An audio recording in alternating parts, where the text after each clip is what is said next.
How taking an afternoon nap raised $60,000 to save cats' lives. We're going to get into that in just a minute. But first, I want to introduce myself. My name is Scott. This is Briefly Good. Thanks so much for tuning in again. My goal with you this week is to leave you feeling refreshed and hopeful for your coming week.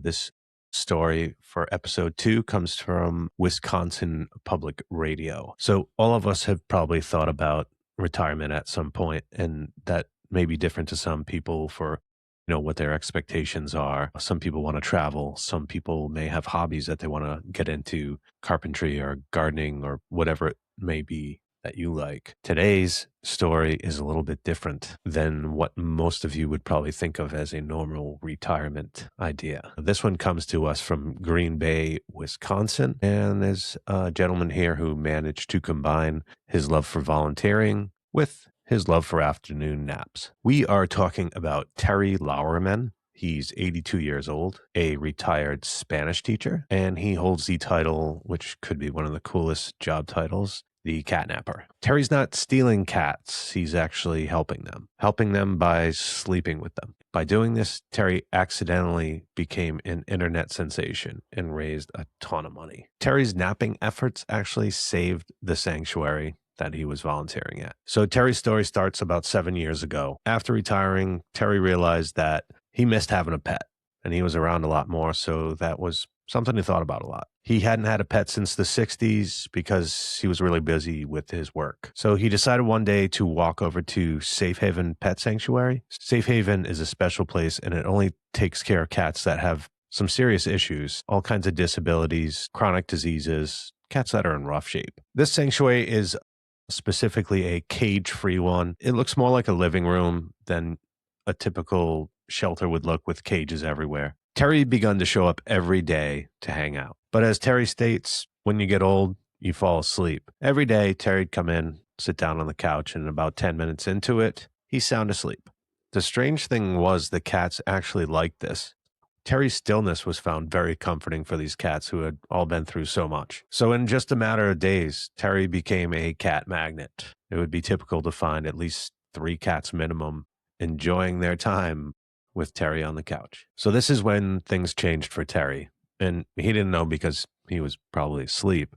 But the founder of the shelter, her name is Elizabeth Feldhausen. She was taking notice of what was going on with Terry and the cats, and both of them napping and relaxing, and she took a few photos. She posted these photos online in 2018, and then the internet does what the internet does and made it viral. Overnight, Terry became a sensation. He was on CBS News, showing up on documentaries. People even started calling him Cat Grandpa. The best part about all of this internet attention and news attention that Terry was getting was he raised $60,000 for the sanctuary. Fans from all over the world and cat lovers were donating money, all because Terry couldn't stay awake. Years later, what they've now called the Terry effect is still underway. He provides funding for expensive surgeries that otherwise couldn't happen and is able to get specialized care for cats that are called unadoptable.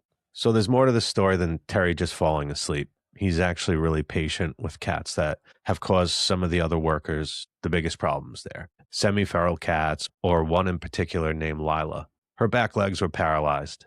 Terry would spend months just sitting with them and sleeping with them. God, that sounds weird. But he'd slowly earn their trust with treats and just his quiet company. Terry does admit that it's really hard to see these cats get adopted. Terry's been asked if he ever visits any of the cats that he used to take care of once they get adopted. He says he doesn't have the time, because if he did that, he wouldn't be able to help all the new cats they're getting at the sanctuary. Terry has some simple advice for the rest of us. Whatever interests you, go for it, and fill your free time with something fun and helpful. Find a way to be useful, find a way to be kind, and never underestimate the power of a good nap. That's it for the main story this week. Now I just want to go over a couple quick news headlines that I thought were upbeat and positive. In North Carolina, 6,500 volunteers made 10,000 beds for children in need. Cool thing about this, it was all done in one day. A 78-year-old DoorDash driver received nearly $1 million from an internet fundraiser. It was all started to ensure that him and his wife lived more comfortably. Some medical news: a new malaria vaccine has been approved for widespread use. This should really help efforts in Asia and Africa battling this awful disease. In my last headline story I wanted to share with you guys was at the Boston Marathon, which took place recently. 2 runners were caught on video helping a struggling runner get himself over the finish line.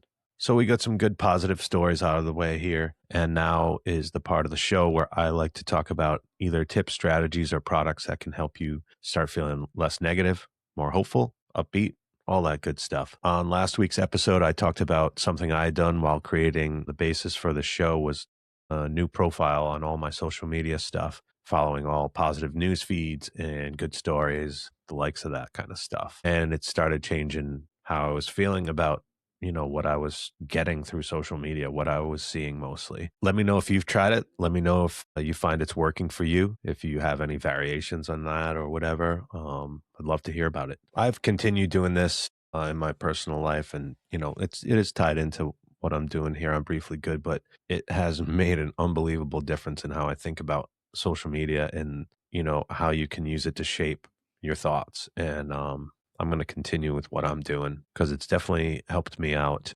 So here's my tip for this week. Again, something simple, something that I try to do, but to be honest with you, I haven't been great at keeping up with it. Don't look at any news 1 hour before bed. I'm talking about world news, big, heavy subjects. Just avoid it. Research has actually shown that looking at negative news an hour before bedtime, it's going to hurt the quality of your sleep, and it keeps your nervous system in a state of high alert. No good, any of this stuff. Just give it a try. See how it works. I'm going to try harder this week to not do that, and I'll fill you guys in on how that's working out for me. In every weekly show, I like to give the Briefly Good quote of the week, which is something positive and uplifting to keep you going until we meet again. This week's quote is from an unnamed source. Quote is, "Energy is contagious. Pour out what you want to receive." Thanks for tuning in again so much. My name is Scott, and this is Briefly Good. This show is available on podcasts and in video form on YouTube. I want to hear your good stories, your positive quotes, all this stuff, maybe products or tips that help you. Email me, brieflygood@hotmail.com. I'd love to hear from you. This will help us create a community to both overcome negativity that we're feeling from outside sources in our lives. I hope you enjoyed this week's episode. I hope it made you feel a little more positive going into your week. We'll see you next time.